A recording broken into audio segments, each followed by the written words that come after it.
A lot of people think my diet is like meal prep, like bodybuilding, broccoli and rice, this, that, and the others. And I like to say, make it feel like you're not really dieting and you're kind of just eating what you want and living.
What is going on, you guys? Welcome back to another video.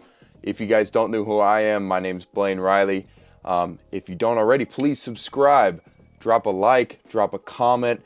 But today we're going to be talking about my diet essentials, the things that I have in my diet, and the things that I incorporate into my clients' diets to make everything just a little bit easier, a little more maintainable. And I like to say, make it feel like you're not really dieting and you're kind of just eating what you want and living.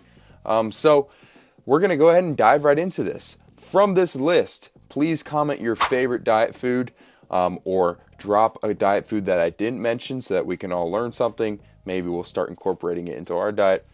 So yeah, help each other out. Drop your favorite diet food down below. With that being said, let's go ahead and dive into things.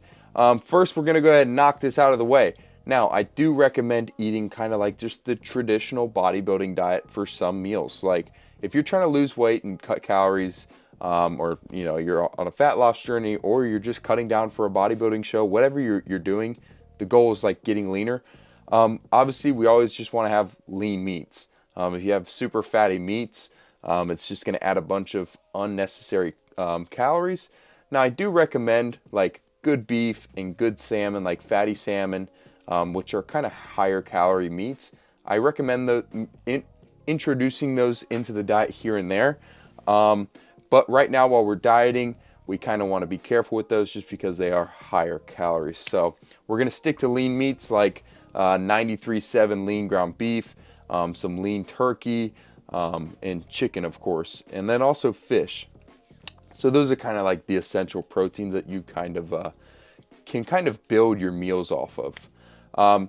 And like I said, you can still eat the traditional bodybuilding style meals like the beef and rice or the chicken and broccoli. Like if you find those good, that's awesome. Like I know for me, I personally like beef and rice, or I personally like, just like beef and like just salad, or like just kind of the simple, like what you consider like miserable bodybuilding meals. I love those. But today we're going to be talking about like some other options, some other food options, meal options, snack options that are going to help you make the dieting and make the fat loss journey just kind of feel normal and feel like you can eat what you want. So the first and most important thing on this list is low carb bread. I love low carb bread because if you think about it, and you'll see this with a lot of the options, but just think about how much food on a normal diet you eat with bread. So much. So when you introduce low carb bread, you're opening up the door to so many more foods within your diet, because what low carb bread is, not saying carbs in bread are bad, but it's higher calories. So when we take out the carbs, it frees up a bunch of calories. So this Nature's Own bread is, I think, 30 calories. And what they're doing in these low carb options is in taking out carbs, or I guess not really taking out carbs, but the carb source is an insoluble fiber. And if you don't know, insoluble fiber means it's a fiber that your body can't absorb. So it's basically like free calories. So the carbs in these bread, your body doesn't absorb. So you're just shooting them back out the next day.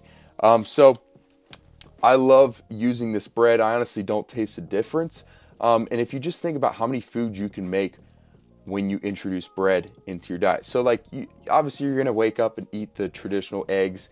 You're going to eat the beef and things like that for lunch. But imagine, okay, now you can have eggs and toast. Or for lunch, you can have, beef, but you can also throw in a sandwich, like a lunch meat sandwich. One thing I love to make with my low carb bread, and my girlfriend loves doing this as well, is low carb, high protein French toast. And you can do exactly that with this. And honestly, the macros are insane. If you want to see that recipe, you can go check out my YouTube. You might have to dig down a little bit for it, but you'll be able to find it on there. So low carb bread, so many options, especially once you get it and you start implementing it into your diet, you'll start to realize like, oh, like I can make a grilled cheese with this bread and with low fat cheese, and that fits in with my diet. Now, I'm not saying there are foods that are like bad for your diet. As long as it fits in your calories, that's fine. But we also want to make sure that we're able to eat a lot of food. So if you eat just like a normal grilled cheese, that's taking up a bunch of calories. So we want to introduce these lower calorie, lower carb, lower fat options to kind of still be able to eat that food, but fit as much food into that calorie window, I guess you could say. So now moving on, kind of the same deal, low carb tortillas. Think about how much food you make with just tortillas. Burritos, quesadillas, breakfast burritos. You can make flatbread pizzas, which I love to do. So this just opens up your diet to a whole nother realm. You have the low carb bread, you have these now. Think about how much food you can make with that. I always implement at least these two into my clients' diets, along with obviously protein and things like that. Because it's just like when you have like tortillas and you have bread, it doesn't feel like you're dieting. If I'm eating a breakfast sandwich with a bunch of eggs and like low fat mayo on there, like it feels like I'm eating a normal breakfast sandwich. So it's not as miserable as, like, a lot of people think my diet is like meal prep, like bodybuilding, broccoli and rice, this, that, and the other. It's like, no, most of the time, like, yeah, I have beef for lunch sometimes, and yeah, I have eggs for breakfast, but like outside of that, like I'm kind of just eating what I want and making sure I'm staying in my calories and hitting my protein goals. And these options help so much with that. So the low carb bread and low carb tortillas, I think these right here are 60 calories maybe. Can't really see. Oh no, these are 110 calories, but they're huge. So introduce those two for sure.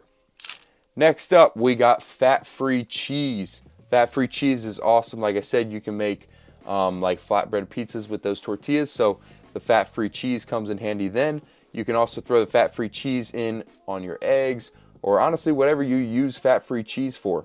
I think the key thing you're going to find here is that all you have to do is think about what foods you would typically eat if you weren't dieting. So like, let's say I want enchiladas. You can make enchiladas, normal enchiladas, and they're going to be a crap ton of calories. But you can also get creative and think, okay, how can I turn that enchilada into something healthier or something lower calorie and higher protein? So let's kind of break that down. You have the tortilla, you have beef, you have enchilada sauce, and you have cheese. Pretty simple, right? So we can, sorry, my dog's kind of coughing. We can replace the tortillas with the low-carb tortillas. The meat, we're obviously just going to introduce a lower fat meat or a leaner meat. And then the enchilada sauce isn't a lot of calories. And then obviously fat-free cheese. And that's going to reduce your calories a whole bunch and basically allow you to eat the same food that you were going to eat beforehand, just less calories. So moving on, non-fat Greek yogurt. This is awesome for kind of craving that or fixing that sweet tooth that you might be having, but also because it's such an awesome protein option.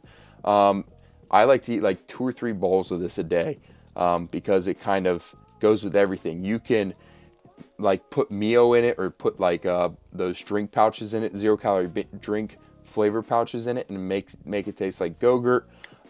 You can also put like hot sauce and seasonings in it and make it like kind of like a spicy mayo. So there's kind of a bunch of things that you can do with low-fat Greek yogurt. Make sure you're getting the low fat just because it helps with the calories. I think this is like 90 calories for like 20 grams of protein or 19 grams of protein maybe. So the macros are insane. Next up, this is kind of another like sweet tooth thing that you can throw into your diet, and that's sugar-free pudding. This is super helpful for like me at night. Me and my girlfriend will make like big bowls of sugar-free pudding and like put toppings on it and stuff for like less than 250 calories or something crazy. And that's basically just going to help, you know, fix your sweet tooth that you might be having and help you kind of have a dessert at the end of the night. And you'll start to learn like different things that you can put on top of it. Like if you have calories, you can put cereal on top of it, or you can put like sprinkles on top of it. So you'll start to learn things that you can like start to like dress these foods up. So like I like to put like there's like a sugar-free strawberry glaze that I've found that you can put on top of this, and it's super good. So you'll start to find small things once you introduce these basic foods. You'll start to find the small things that help even more. So next up we have sugar-free syrup. Now, like I said earlier, my favorite thing to do is to make that French toast. So the sugar-free syrup comes up super handy in that because not this one, but there's one called Maple Grove, I think it is. It's like 5 calories a serving or something. And you can basically like just eat the whole thing. The whole thing is syrup for like 100 calories. So this is super helpful. You can put it on your pancakes, on your protein French toast. You can put it on, I mean, anything. Once you have sugar-free syrup, you start putting it on anything in your diet. You'll put it in your yogurt. I put it on my eggs, dude. I'm crazy. But it's just so sweet, and it's honestly one of the biggest diet hacks, I think. Now, moving on, the last thing that I really want to mention is egg whites. I love eggs, but you know, even though I eat a bunch in the off season, like the bulking season, I'll eat like 12 to 15 eggs a day. When I start cutting down, I still want to get like the healthy fats in because I think eggs are awesome. But I do want to cut the calories back a little. So I'll start replacing eggs with egg whites. And if you put like 2 eggs in a bowl and then pour in the egg whites and mix it up, it's still just going to look and basically taste the same as if you just did a bunch of whole eggs. So as long as you have a couple of those egg yolks in there, most of the flavor is going to still be in that mix. Wait, quick, one more option. If you guys want like something to put on your foods, there's always low calorie, low sugar option sauces. There's a bunch of like low calorie, like barbecue sauces, low sugar barbecue sauces, low sugar like ketchup. I know there's a bunch of like sugar-free, like spicy mayo options and things like that. So once you guys get these basics, make sure you kind of start exploring these other like kind of sauces and like dessert options like caramel, sugar-free caramels and things like that. And those are going to help you scale up these foods even to the next level. I hope you guys enjoyed. Please drop, like I said, your favorite diet foods, your favorite like diet hacks. And yeah, we'll see you next time.